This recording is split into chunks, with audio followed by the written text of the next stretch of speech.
L'occasion pour nous de revenir avec vous, Audrey Racine. Bonjour, sur une annonce du Premier ministre faite 3 jours avant l'ouverture du Salon de l'Agriculture, censé d'ailleurs calmer la grogne. On voit que visiblement ça n'a pas suffi. C'est l'abandon de l'indicateur NODU. Il sert à mesurer l'usage des pesticides. Alors expliquez-nous pourquoi. Alors, vous vous souvenez, on avait parlé ensemble de l'abandon du plan éco-phyto, de réduction donc des pesticides. Alors il avait été simplement suspendu, effectivement. Oui, suspendu en Ouais, réalité, jusqu'au salon.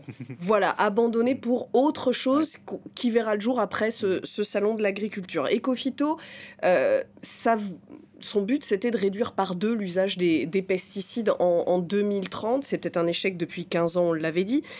Il devait donc être remplacé par autre chose. On se demandait si cet objectif de réduction de 50% des pesticides à l'horizon 2030 allait être maintenu. Et bien avec l'abandon du NODU, on a un début d'explication sur la stratégie du gouvernement. Regardez, le NODU, c'est le nombre de doses par unité. On prend les volumes des produits phytosanitaires vendus aux agriculteurs français, on calcule la dose maximale à épandre sur l'année par hectare.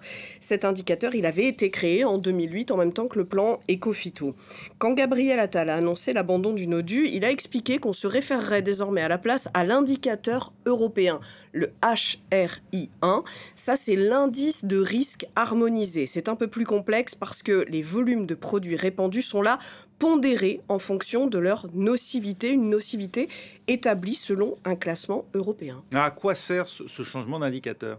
Déjà, à répondre à une demande de la FNSEA, vous l'avez dit, ça correspond à une colère qu'il faut absolument éteindre à quelques jours avant le salon de l'agriculture pour éviter les images que on a vues quand même ce samedi. La FNSEA a reproché en fait... Premier syndicat agricole ici en France. Ouais. La FNSEA a reproché au NODU de ne pas tenir compte de la dangerosité des produits utilisés et donc de ne pas voir les efforts faits par les agriculteurs pour réduire l'usage des pesticides, des herbicides, des fongicides les plus nocifs. Mais surtout, regardez la différence entre les deux résultats avec les 2 indicateurs. Sur la dernière décennie, avec le NODU, l'usage des pesticides a augmenté en France de 3%, alors qu'avec le HRI1, il a diminué de 32%, mais du coup, l'objectif de 50% de pesticides en moins en 2030 paraît beaucoup plus atteignable.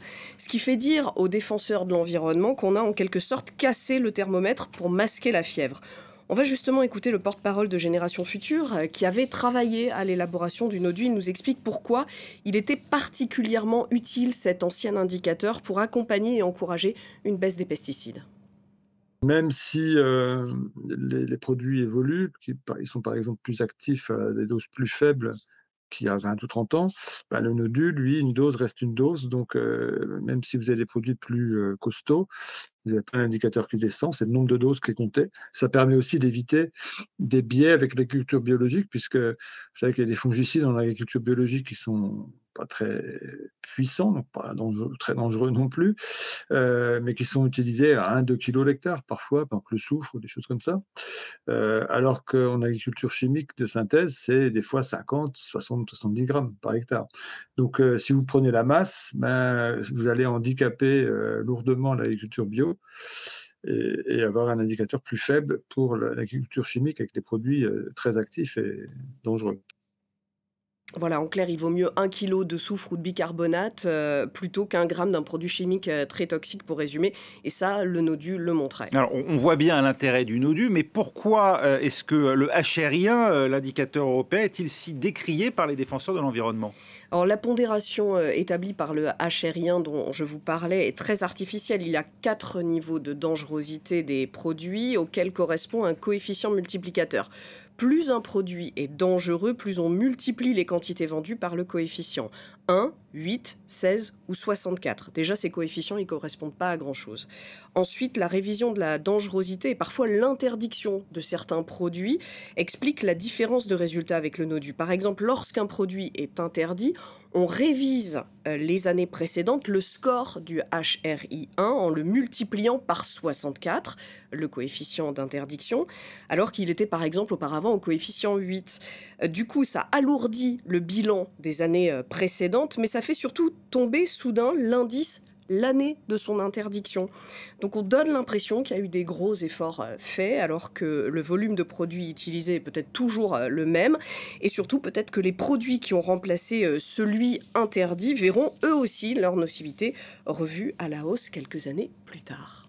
Merci beaucoup Audrey Racine. Voilà donc pour ce changement d'indicateur ici en France. On passe